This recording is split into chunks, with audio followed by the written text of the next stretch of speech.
Corey Edgar was caught during the To Catch a Predator sting of Long Beach, California. He was 32 years old at the time and believed that he was talking to a 12-year-old female. Over the course of this video, I will dissect the chat log between Corey and the perverted Justice Decoy, and then take a look at the confrontation with Chris Hansen at the Sting House. The information that is available to us is only a small window into this person's life, and I'll be using this to speculate as to what may have been going on with Corey at the time of the incident. Please keep in mind that held within this video are my personal opinions, and I do not claim to know Corey personally, nor am I aware of any other aspects of his life outside of this isolated moment. The chat log started at 5 PM on a Friday afternoon and wrapped up 2 days later on the Sunday at 3:45 PM. Before we get started, I'd like to point out that I don't usually comment on the Predator's screen name, but this one I can't ignore. Rick's talented tongue. I'll give him the benefit of the doubt here and assume that he's some sort of circus performer, one whose tongue can perform an array of talented tricks, juggling marbles, performing sign language,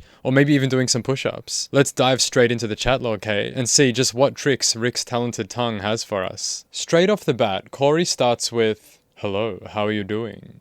Can I tease and please your pussy with my tongue and make you come over and over? Roll on floor laughing? You won't be disappointed." Well then, how wrong I was in regards to what those tongue talents were to be, hey? The decoy lets him know that she's only 12 and female, and Corey says pretty much the only right thing to say at this point.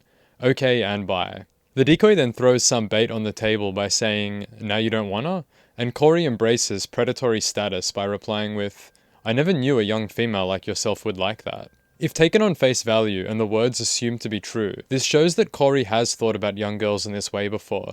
He's saying here that he never knew a young female would like that, meaning that he's probably thought about what young females would and wouldn't like. What it appears he's doing here is throwing his own bait on the table, trying to get the young girl to openly talk about what it is she's interested in doing, as her previous comment telling him, "Now you don't wanna," has piqued his interest. The decoy acknowledges that this is probably what Corey is attempting to do, and gently throws the ball back into his court. Corey has just said, "I never knew a young female like yourself would like that," and the decoy answers with, "Why not? What's your name and number then?" Laugh out loud? Serious? Yes, what is it? Lol, what's yours? Sorry, I'm not gonna play games. I didn't think you were serious.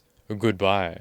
You're the one who's not? Laugh my ass off? You're probably ugly anyways. Whatever. I'll call you right now. I'm Cheyenne.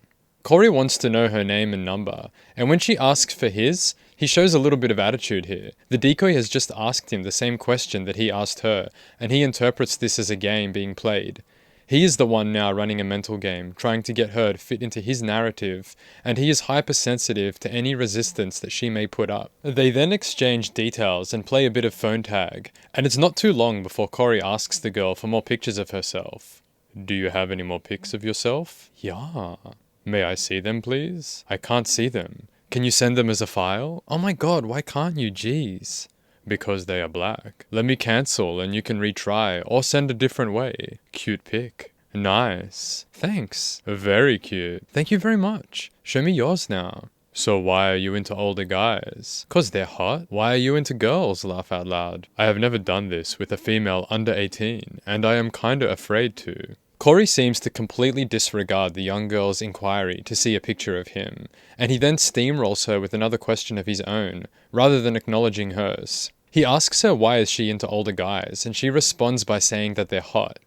The decoy then, amusingly enough, asks him, "Why are you into girls?" Notice that she doesn't say young girls, she just says girls. It's a rather deep question that could really get a man to stare his own sexuality in the face. The decoy probably didn't intend to, but what she asked Corey here to do is to look inwards and reflect on the very nature of his biological attraction to females. This is going to be a bit of a tangent, so hold tight. It's an exercise that I do quite frequently in my everyday life. If someone were to ask me a question, such as why do I like girls, then instead of just answering the question, I will continue to pose more questions to myself based off the answer. For example, why do you like girls? Because they're attractive. What is something that makes them attractive to you? The tone of their voice. And what is it about the tone of their voice that you like? That's a difficult one to answer, Dave.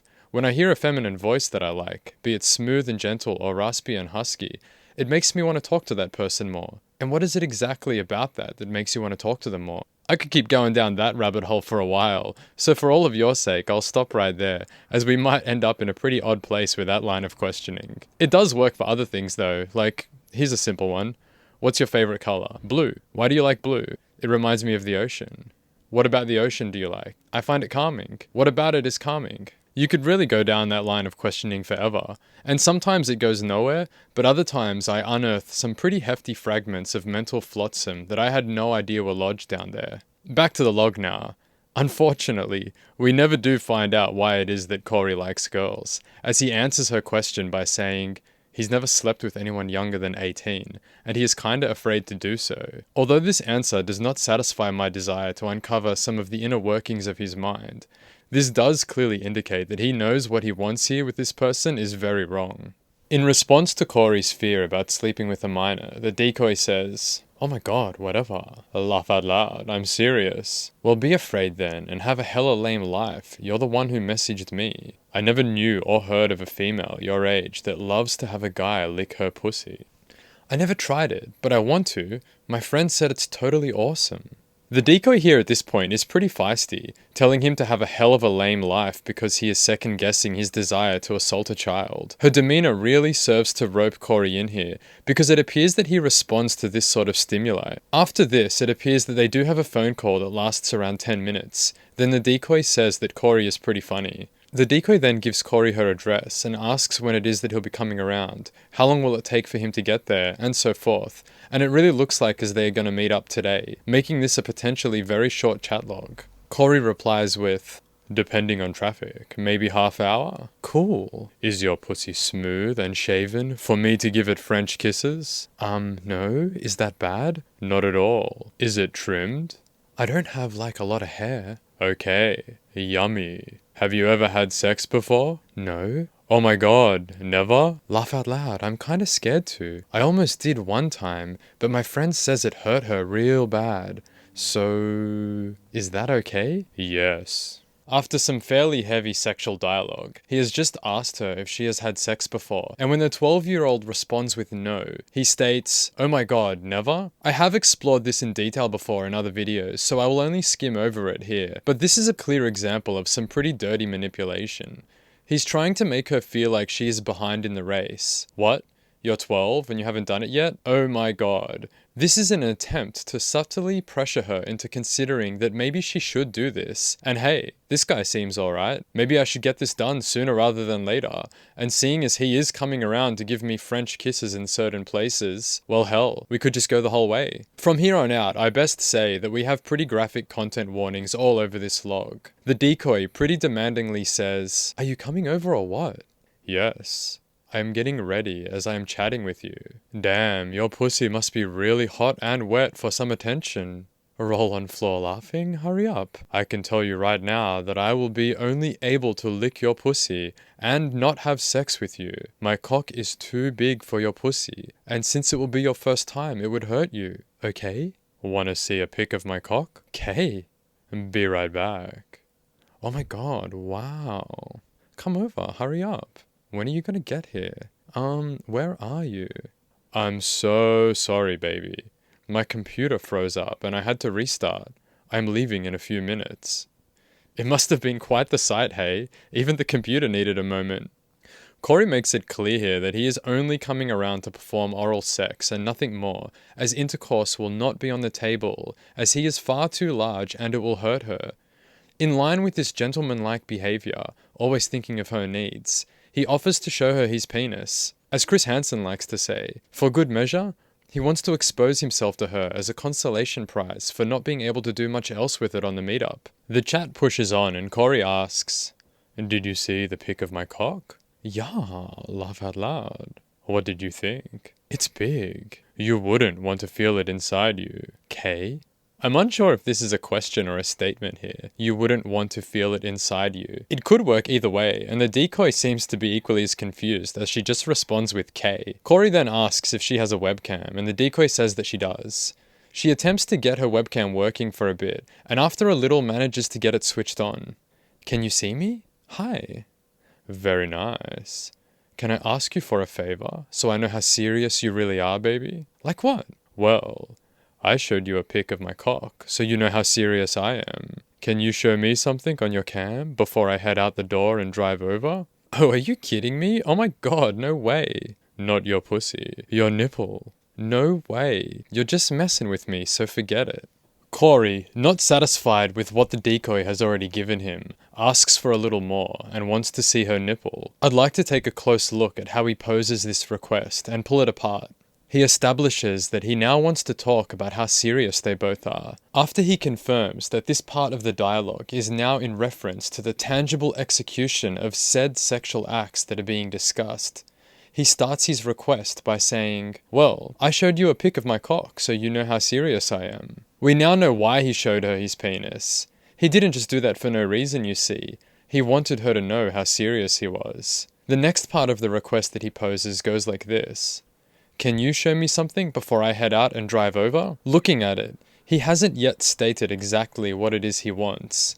He is gently leading into that. He knows that what he wants is a bit of a stretch, so he sprinkles his sentence with a hint of how much that he is doing for her. He lets her know, without explicitly stating it, that he will be the one who is going to head out and drive over to her. The subtext here has a lot of layers, and is being used to try and beat her psyche down. The idea is for her to think, "Oh gosh, he is doing a lot, isn't he? I guess I will take his request more seriously then, rather than just disregarding it immediately." And finally, we have the content of the request. Although, before he gets there, the decoy cottons on to what he will be asking for, and before he has a chance to ask, she straight away says no. Trying to regain control and pick up the pieces of this very quickly failing request, he says, "Not your pussy, just a nipple." This again is very manipulative. He is letting her know that he really isn't asking for much. See, he could easily ask for the vagina to be displayed, but he won't do that. He doesn't need that. Just a cheeky nipple. That really won't hurt anyone. So to recap, he's established what he has already done for her. He clarifies how much he is continuing to do. Then he diminishes the value of his request by stating what it is that he is not asking for. I'm particularly sensitive to this technique of manipulation, as I've had it used on me before in a variety of circumstances, and it has been highly effective in getting me to do things that I otherwise wouldn't have wanted to do. Let's look at this example in a different setting, a less sexually predatory setting. Let's say that it's a weeknight. One person doesn't have work the next day, and other than being bored, has no real problems in their life right now. They're feeling like they'd like company from a friend who lives nearby. Unfortunately, the nature of this want is not okay, as it is rather late and the other friend has work the next day. The first person is aware that their friend is likely tired, or may even be in bed already, and would not really wish to come over on this night. So the first person will need to pose their question in a way that elicits the desired response. They send a text message and say, "Hey friend, are you awake?" The friend responds, "Yeah, I am, what's up?" "I was just thinking about a few months ago when I came around to yours and we had a really good laugh. Things weren't going so well for you back then. Is everything okay now?" "Yeah, man, things have settled down, thankfully. How are you doing?" I'm having a pretty hard time." "Oh, really? Are you okay?" "I'd prefer not talk about it on message. It would be nice to talk in person. But don't worry, it's late, I get it. Maybe we can jump on a phone call for an hour or two?"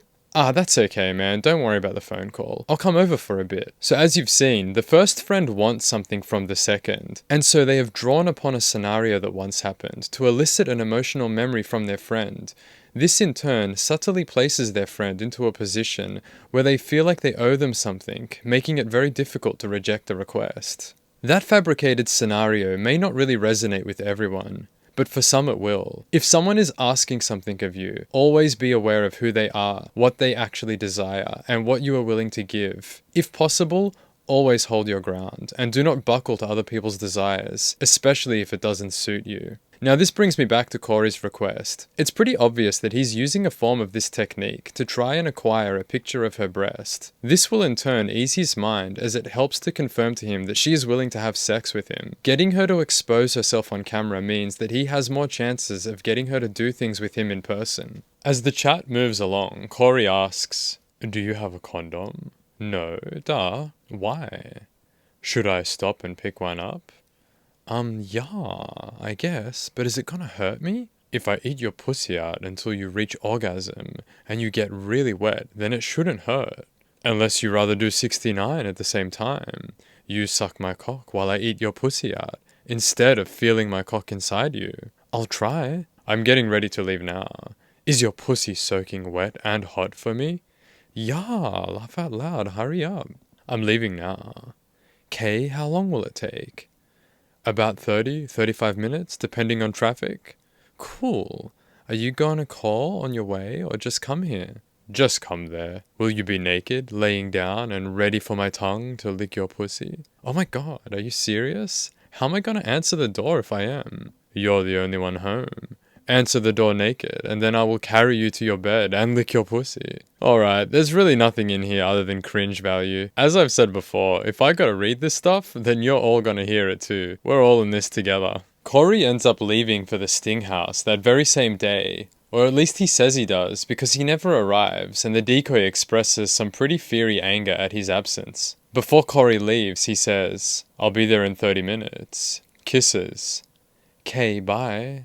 WTF? You're such a stupid liar. I knew you were.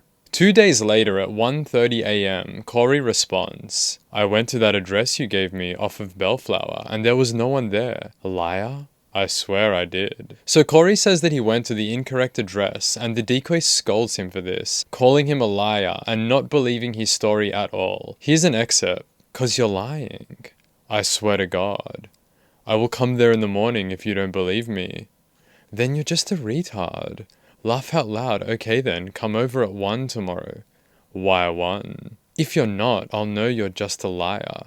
'Cause I said 1. What's wrong with having my tongue tease your pussy in the morning and waking you up?" Corey's wrong location story is pretty feeble, and he attempts to smooth it over with more talk of his tongue teasing her. After calling him a liar for almost 10 minutes straight, we get this pretty brilliant little section of dialogue. Before reading this section though, I have to mention that it is all over the place, and it would be rather uninteresting for me to read out in its entirety, so I'll try cliff note what's happened up until this point for it to make sense. Corey has contacted the decoy after not arriving the other day and tells her that he went to the wrong address. He gives her the number of a house and she confirms that this is the incorrect number. He says number 6328. The decoy continues to grill him about lying, and he tries to smooth it over with more talk of oral sex, as you saw above. This does not appease the decoy. She goes in hard and continues to call him a liar. Corey asks her for the correct address again, and promises that he will be there this time. The decoy tries to find out why he didn't call her the other day when he wasn't going to make it,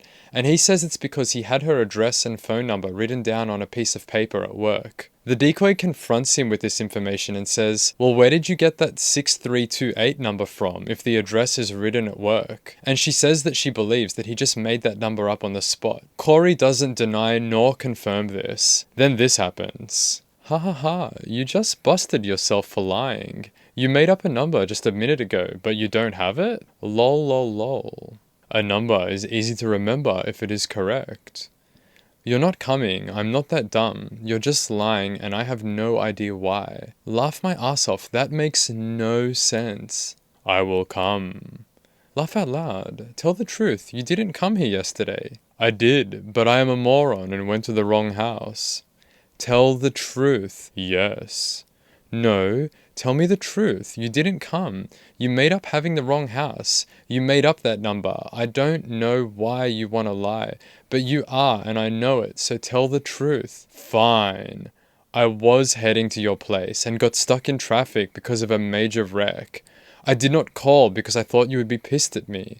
That is the truth. Now if you want me to move on, I will." Wha-bam, hey, that's some heavy work from the decoy.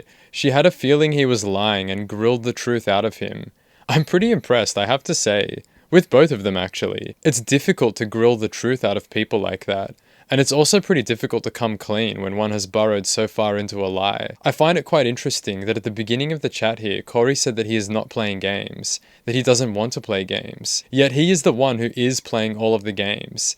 He has not been upfront with his situation, and has tried to cover it up. I often find with manipulative people, something that I think Corey is, they tend to outwardly detest the very behavior that they engage in themselves on a regular basis. As I scroll down the chat, they both confirm that they will meet up today. Corey really wants her to promise that she's not a cop, and when she calms his mind by saying that she's not, they start talking about directions to get to her place. The decoy then calls it a night and says, "I'm going to bed. I have to get up in the morning."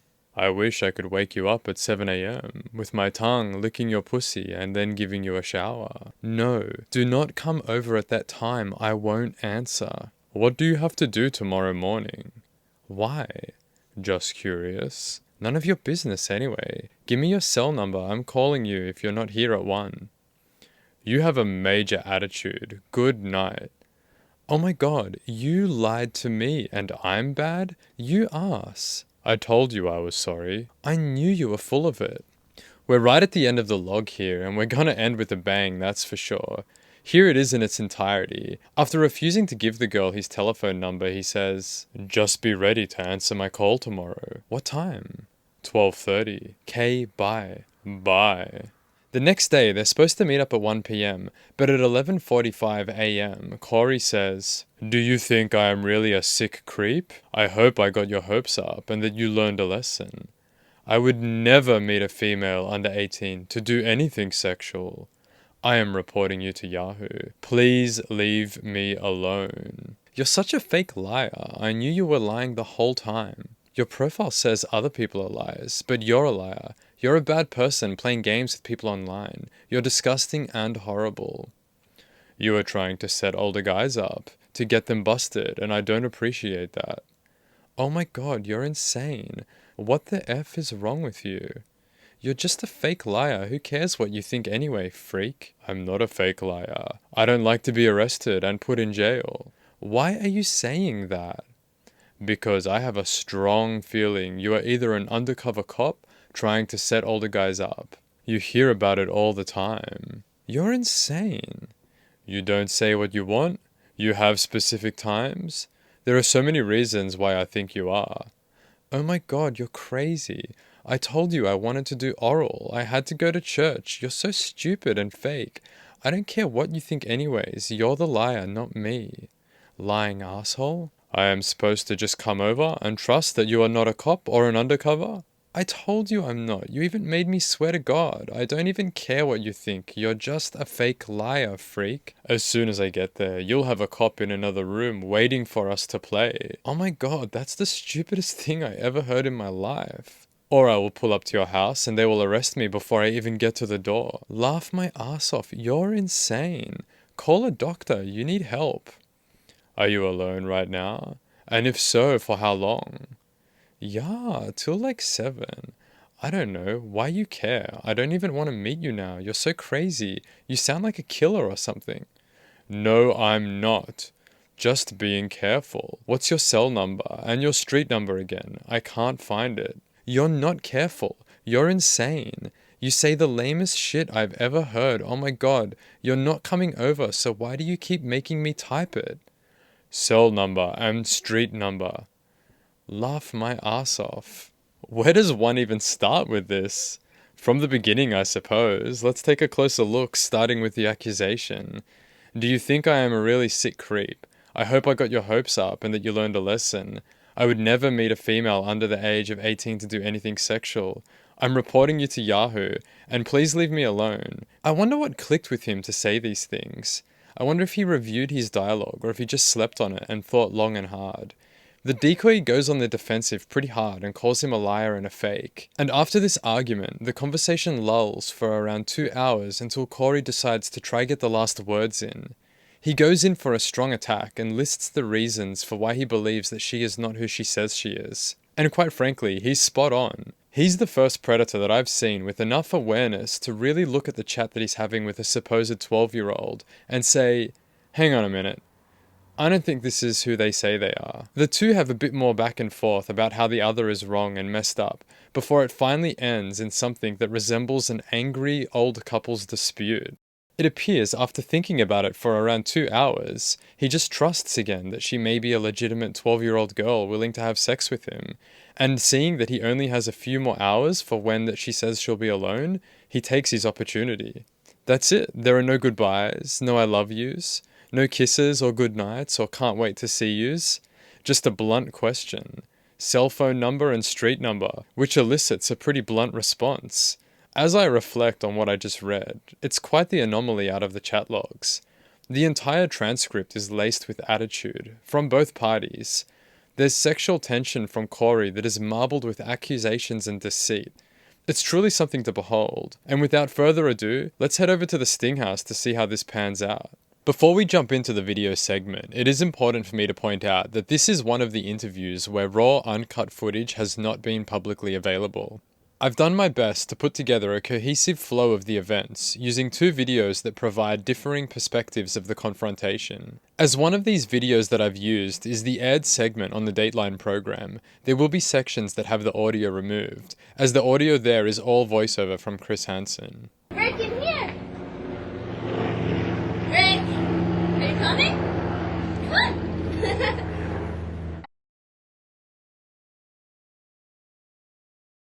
I made some drinks. Come in! So what are you doing? Not too much, I was just talking online. Talking online? Yeah. You can walk around. Come in. Where are you going? So he's just stay tight. He's just looking for cops. Just paranoid. Why are you paranoid? Just picture me naked and come on in.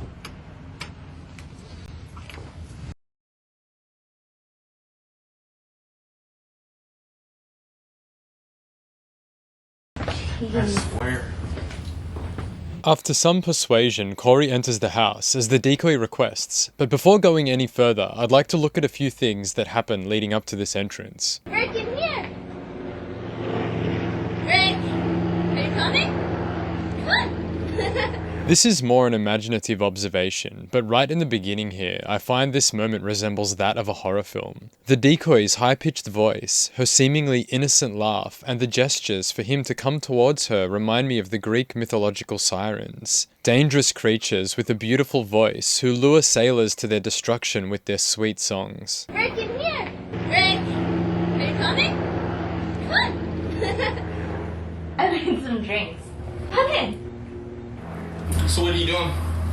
Not too much, I was just talking online. Talking online? Corey asks what is she doing, and she says talking online. He repeats her answer, and the pitch of his voice raises as he repeats her sentence. Talking online? This indicates that he does not trust her at all. His distrust is further evident as he says, in response to her confirming that that is in fact what she has been doing. Yeah. The decoy picks up on his wariness to enter the house and his overall nervous presence, and tries to calm him by saying that he can look around. This will elicit a skeptical laugh from Corey. You can walk around. Come in.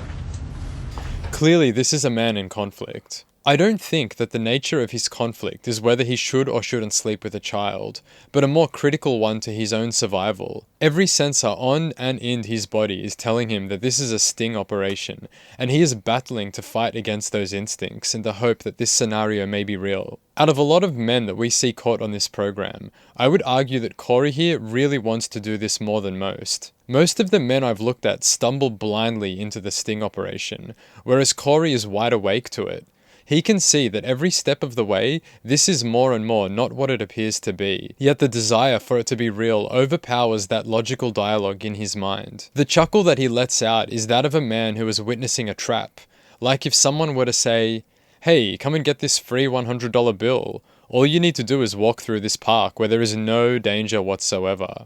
And as you look over at the park, you see hidden spikes under the grass, a boulder attached to a vine in a tree ready to swing. Every step towards the park you take uncovers a new threat. You'd laugh like Corey does at the person who's offering you the money, as the nature of this setup is so ridiculous. Come in. Where are you going? So he's just stay tight. He's just looking for cops. Just paranoid. Why are you paranoid? Just picture me naked and come on in. He then exclaims to the girl that he is paranoid. I assume this is to offer an explanation for his nervous demeanor, and this is an honest revelation for him. The decoy says, "What are you paranoid about? Just picture me naked and come on in." For starters, I really doubt any 12-year-old girl would be saying this to anyone, and in the odd chance that they did, for him to enter the house at that point is the most revealing to his intentions. Let's take a look at the setting. He is leaning against the wall, considering whether he will come inside or not. No overt sexual dialogue between the two has been exchanged in person just yet. And when she delivers the line about "picture me naked," it works. It draws him in. Anything he says beyond this point about him not wanting to do anything, in my opinion, is out the window. She said "picture me naked," he pictured her naked, and then he entered. Why are you paranoid? Just picture me naked and come on in. I swear.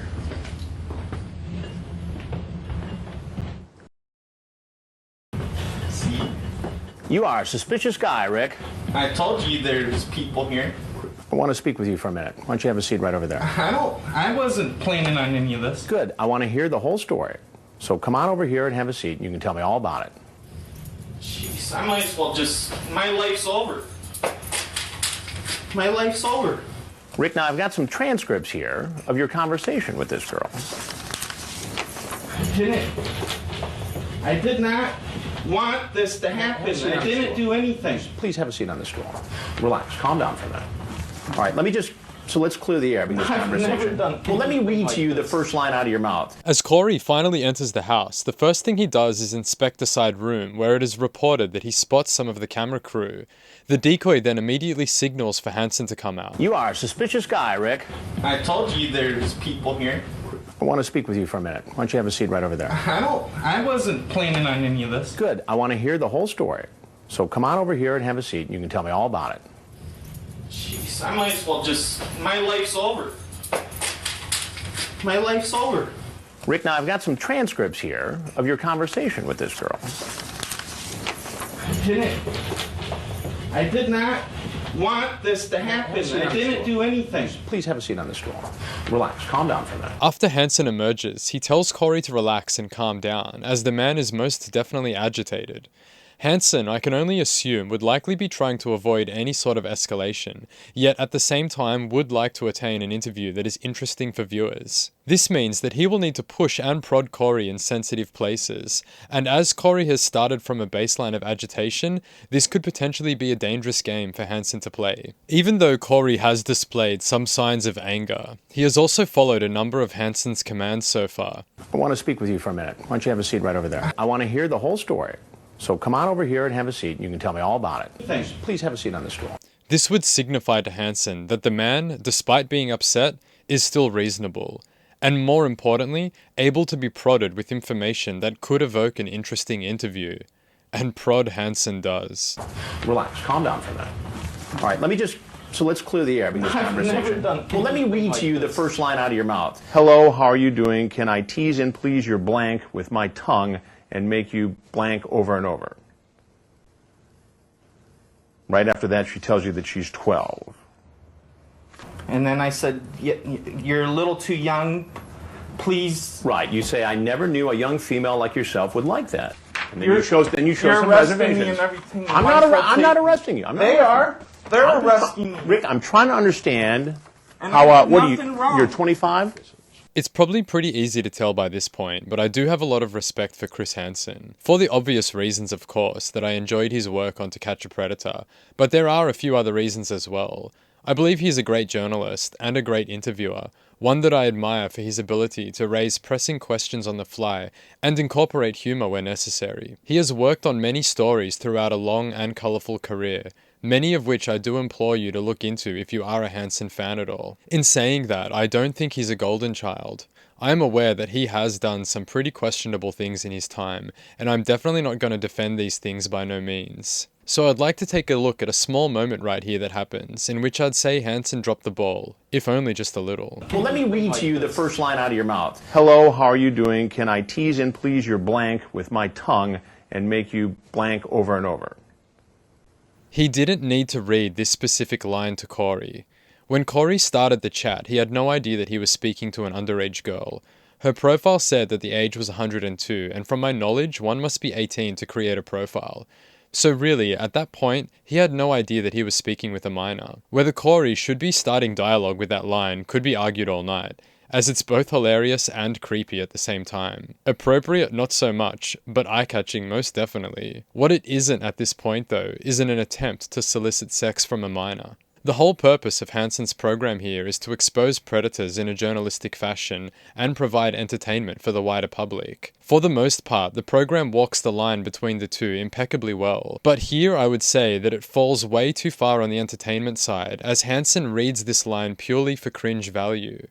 If this were a court case, I would object to this line being used as evidence against Corey's character in relation to the crime at hand. But It is a pretty funny line, and more views means Hansen can catch more baddies, so I can't hate on him too much, hey? Hello, how are you doing? Can I tease and please your blank with my tongue and make you blank over and over? Right after that, she tells you that she's 12. And then I said, you're a little too young. Please. Right. You say, I never knew a young female like yourself would like that. And then You're- you show some You're arresting me reservations. and everything. I'm not arresting you. I'm not They arresting are. you. They're arresting me. Rick, I'm trying to understand And how, I did what are you, nothing wrong. you're 25? There's a break in the footage here where it seems that Hansen has just showed Corey the picture where he exposed himself to the child. That ain't mine. No. Whose was it? I have no clue. That ain't mine. So you didn't send her or transmit or let her see? It was a fake picture is what it was. Okay, but you transmitted it. Yes. May not have been you, but you transmitted All a I picture did of was somebody's copy it, genitals. and I did that. That's Okay. it. Do you think that's appropriate behavior when talking to somebody who says she's 12 years old? No, it's not. No. Okay. You ask if she's ever had sex before. She says, I almost, but I was kind of scared because I was told it hurt. Just a tease. All just a tease. Okay, then you say... Hansen has Corey backed into a corner by confronting him about the image that he transmitted, and based on the footage that I have to work with, this looks like the first moment where Corey must face his wrongdoings. From this point on, I notice a pattern emerges where Corey presents an explanation for his questionable actions, and instead of accepting the explanation, Hansen does the opposite and rejects it. This in turn sets Corey down a path of increasing frustration, as it appears that he feels to be the victim here. Corey presents the defense that the penis in the image was not his, a feeble explanation in an attempt to smooth over the fact that he sent an image of a penis to a 12-year-old. Instead of moving on from the explanation or ignoring it, Hansen digs into it and asks if that is an appropriate thing to send a child. I would say that this is the first clear domino to fall that will pull Corey more and more towards the state of frustrated victim mentality that he exhibits as the interview goes on. That ain't mine. No. Whose was it? I have no clue. That ain't mine. So you didn't send her or transmit or let her see? It was a fake picture is what it was. Okay, but you transmitted it. Yes. May not have been you, but you transmitted All a I picture did was of somebody's copy it, genitals. and I did that. That's Okay. it. Do you think that's appropriate behavior when talking to somebody who says she's 12 years old? No, it's not. No. Okay. You ask if she's ever had sex before. She says, I almost, but I was kind of scared because I was told it hurt. Just a tease. All just a tease. Okay, then you say... Hansen reads a few incriminating lines to which Corey defends himself by saying it's all just a tease. Chris takes this defense and repeats it, indicating that it has been listened to, but continues to read the chat log, which says to Corey, without actually saying, is this just a tease also? But I was kind of scared because I was told it hurt. Just a tease. All just a tease. Okay, then you say... Again, we have another break in the footage here. I assume that Chris continued to read excerpts from the chat to ask Corey, is this just a tease? And as the second domino falls, Corey begins to become animated in his frustration. Read what I wrote to her this morning when she kept trying to get an older guy. This is wrong. I clearly said, please leave me alone. Do not message me. What does she keep doing? She keeps messaging me and trying to get an older guy to come over here. So it's her fault. No, it's not.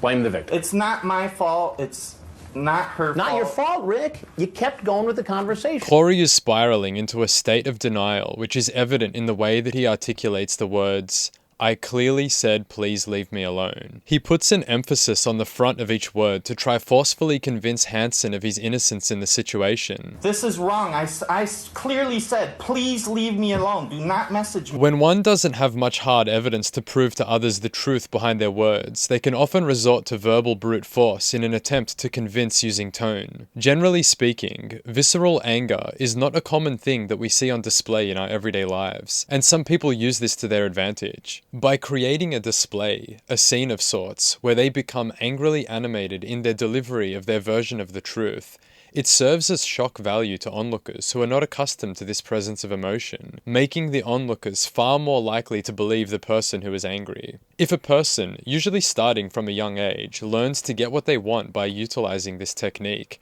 then they can potentially make their way through life doing this, completely unaware that not only their version of reality is skewed, but their display of frustration is abnormal. I'm only speculating that this may be what is happening here with our friend Corey, but if it is the case, then it would make sense why Hansen's rejection of Corey's defenses would push Corey further into a state of anger-based denial. What does she keep doing? She keeps messaging me and trying to get an older guy to come over here. So it's her fault. From here, he then says, I told her not to message me, but what does she keep doing? She keeps messaging me.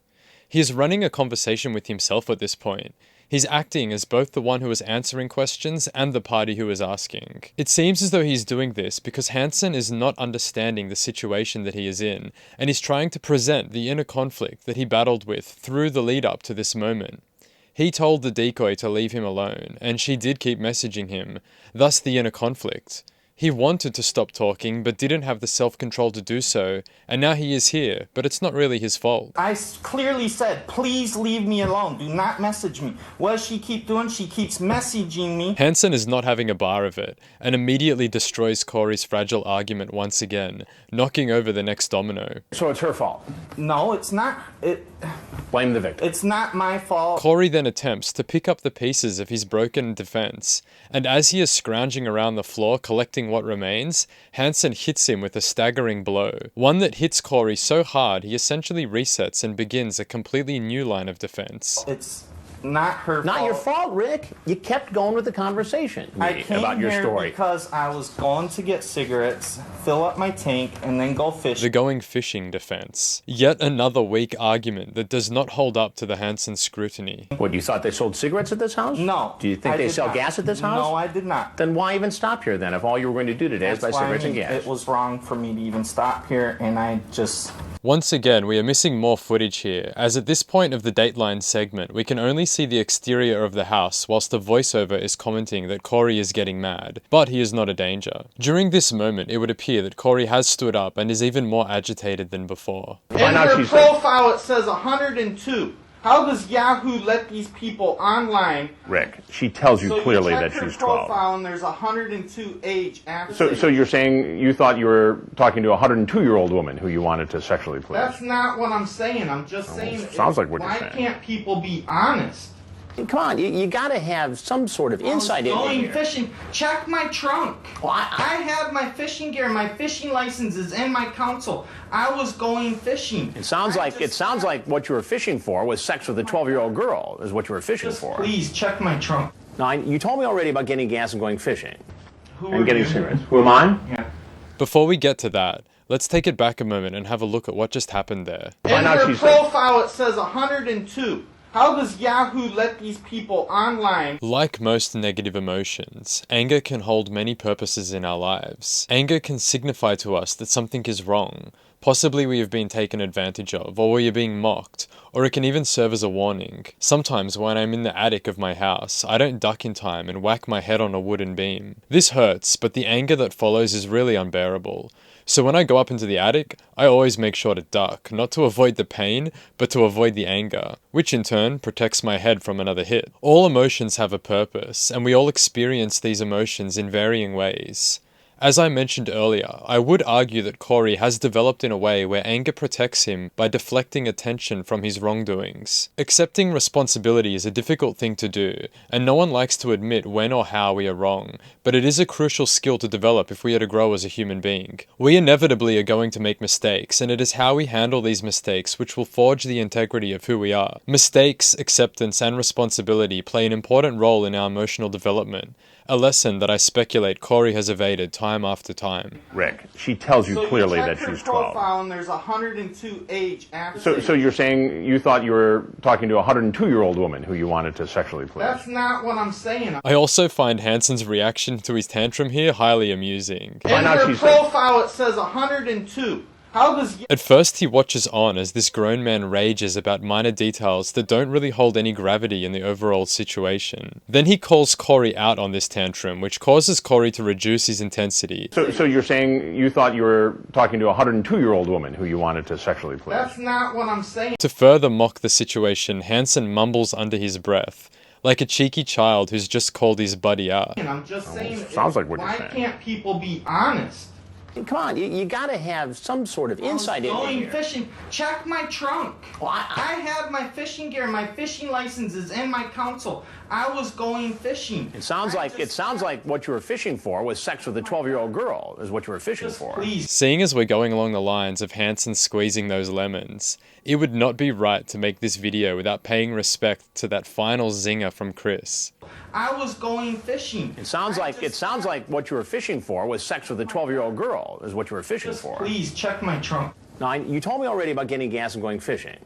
Who And are getting you? serious. Who am I? Yeah. I'm Chris Hansen with Dateline NBC, and we're doing a story on adults who try to meet children online for sex. Now, if there's anything else you want to tell us, we'd be happy to hear it. If not, you're clearly free to walk right out the door you came in. I don't want to walk out the door. They're gonna take me. They want me anyway. Is there anything else you want people to know about your situation? My life is screwed. I'm done.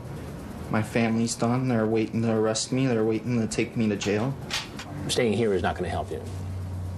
I just feel like I'm gonna throw up. Well, that's maybe another good reason to go outside. But Rick, it's not going to help you to stay here any longer, okay? Rick, I'm serious. Can I have a drink of this? If you'd like.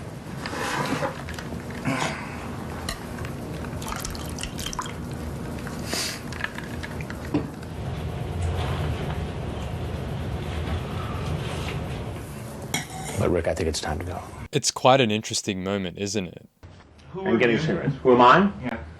I'm Chris Hansen with Dateline NBC, and we're doing a story on adults who try to meet children online for sex. Now, if there's anything else you want to tell us, we'd be happy to hear it. If not, you're clearly free to walk right out the door you came in. I don't want to walk out the door. They're gonna take me. They want me anyway. Is there anything else you want people to know about your situation? My life is screwed. I'm done. My family's done. They're waiting to arrest me. They're waiting to take me to jail. Corey firmly plants himself into the seat after learning the identity of Chris. He verbalizes a few of the thoughts that are racing through his mind, concerns regarding his family and the police outside, and expressing that his life is over. The gravity of this situation is not lost on him at all. He doesn't seem to want to move, and I don't blame him. He's in the very eye of the storm, and once he gets up from this seat, everything will spiral out of his control. Staying here is not going to help you. I just feel like I'm gonna throw up. Well, that's maybe another good reason to go outside. But Rick, it's not going to help you to stay here any longer, okay?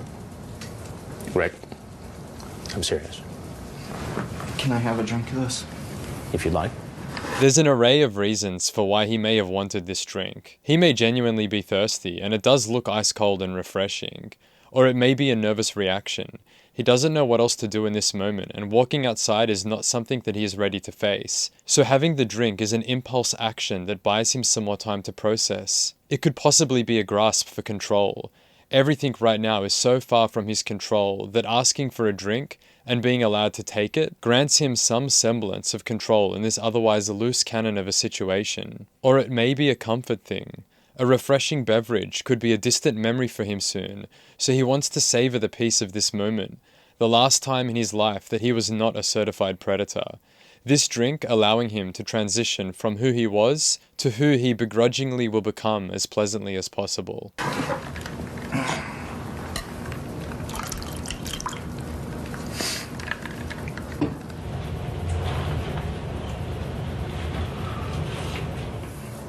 But Rick, I think it's time to go. And so that's Corey Edgar, hey? I really don't know why Corey came to the house. It says a lot about someone, or should I say someone's sex drive, if they can ignore all of the warning signs that the person that he's speaking to may be law enforcement, ignore all of the social regulations that state sleeping with a child is wrong, be accused constantly by the child that they are a liar and a freak. The decoy says barely anything nice about him throughout their chat, and still, despite the mountain of reasons not to come, he still pushed through and showed up. I opine that Corey is an angry and frustrated individual who likely responds emotionally to anger and frustration in turn. one who derives significant connection with other humans from this unhealthy expression of feelings, as it is likely all he knows. Someone who utilizes anger to deflect blame and ignore responsibility. When faced with attitude from the decoy, he felt he had no choice but to respond to her, to come and give into the darker desires of his mind. And when confronted with the reality of his actions, he views himself as a passenger in his own body, unconsciously reacting to stimuli rather than consciously taking action on what he knows to be morally right, which then causes him to become agitated and frustrated as he attempts to find a reason for why bad things are happening to him. It would appear that Corey has issues with self-control above all, and I wonder if after this incident, his talented tongue would learn the underrated but ever valuable skill of restraint.